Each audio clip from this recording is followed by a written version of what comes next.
Just taking a minute to wishing all of my listeners and those who come to my website a happy new year. Hope the year gets better for you. Last year was a pretty good year, quite frankly, in the private sector with the many people before the stock market started going down.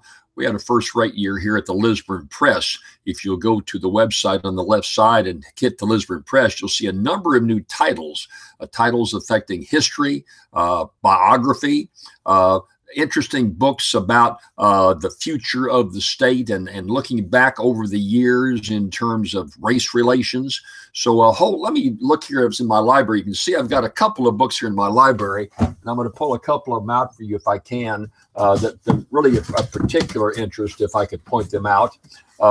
Here's one called Yellow Jack, a great book by Rene Uzi.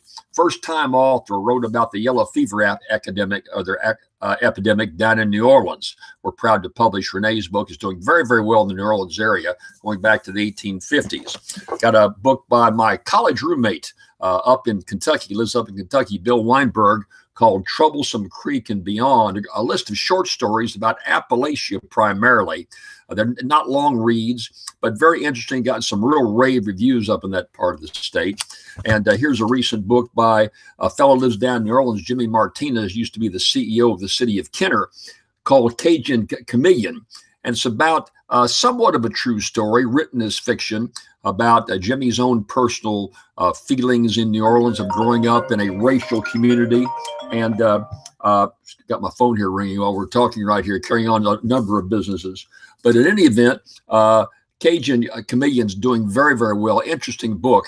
And then got a book I don't have here right now. Mike Falter, well-known criminal lawyer down in New Orleans, has written a book about all the high-profile cases that he's had a number of them with characters all over the country. So the Lisburn Press has had a good year. We've got some really interesting projects coming up for the current year. We've got Ronna Gray's book, and I don't have that here, about twins in New Orleans is come out too. I wanted to mention to you. I'll have that up for you when I do a little commentary next week.